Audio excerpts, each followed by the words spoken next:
साथ साथ जो हरियाणा की जो घटना है नूह वाली, उस पर क्या कहेंगे? क्या राजनीतिक घटना है, किस तरह देखते हैं? वो एक राज्य सरकार का फेलियर है। हरियाणा की जो घटना है वो निंदनीय भी है और दुर्भाग्यपूर्ण भी है भारत जैसे शांति प्रिय देश के लिए।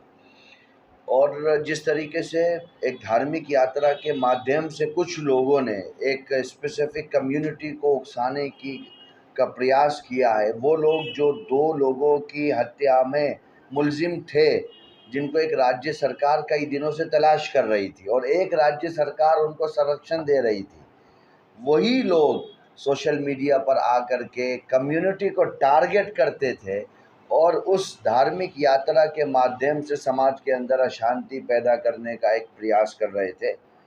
और फिर प्रशासन ने उसके लिए कोई पुलिस बल भी वहाँ नहीं भेजा, कोई उनकी रक्षा सुरक्षा की व्यवस्था भी नहीं की।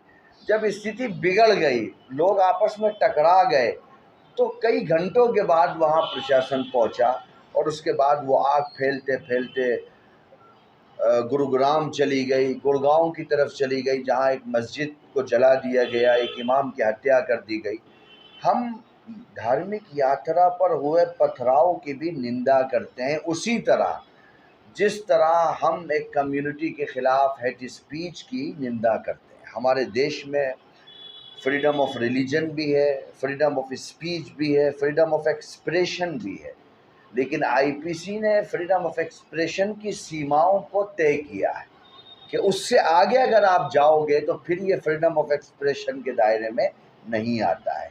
इसलिए अब जो कुछ हुआ है वो दुर्भाग्यपूर्ण है, लेकिन अब पूरे हरियाणा के लोगों को, मेवात के लोगों को, जो हज़ारों वर्षों से आपसी भाईचारे के साथ रहते आए हैं, और मेवात की तो बहुत बड़ी हिस्ट्री है, मुग़लों का भी उन्होंने विरोध किया, अंग्रेज़ों का भी विरोध किया। अब इसको कास्ट बेस या रिलीजन बेस दंगा बनाया जाए, उससे बेहतर ये है कि संपूर्ण रूप से शांति को बहाल किया जाए और सरकार इसमें सबसे मुख्य किरदार अदा करे।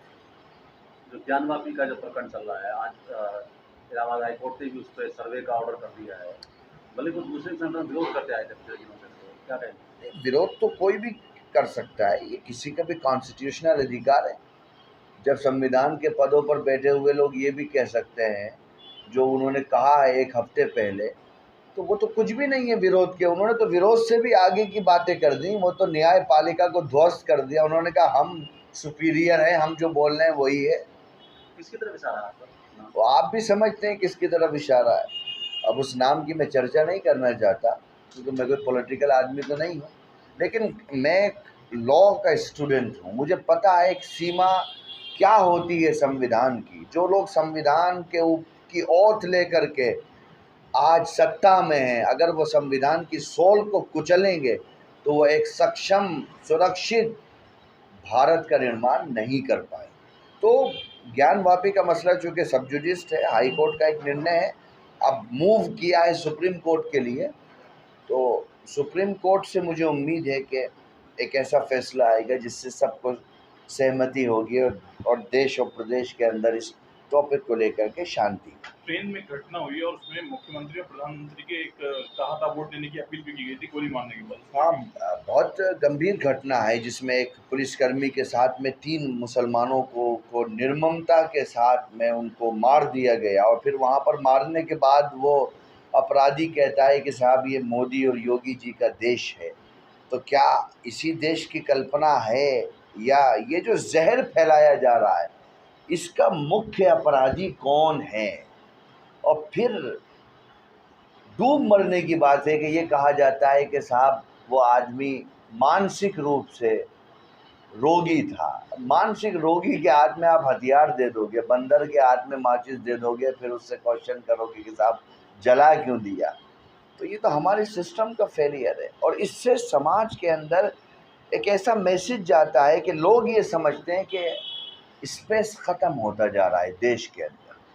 जब ये मैसेज कन्वे हो जाएगा तो वो स्थिति बहुत भयानक हो सकती है। इसलिए कृपा करके देश को उस लाइन पर न ले जाया जाए कि जब एक कम्युनिटी, एक वर्ग के लोग ये समझने लगें कि इस देश में अब हमारे लिए दरवाजे बंद हो चुके हैं। ये तो गांधी का देश है। आज़ाद का देश है। यहाँ तो प्यार, मोहब्बत, प्रेम, शांति इसकी मिट्टी में है, आत्मा में है।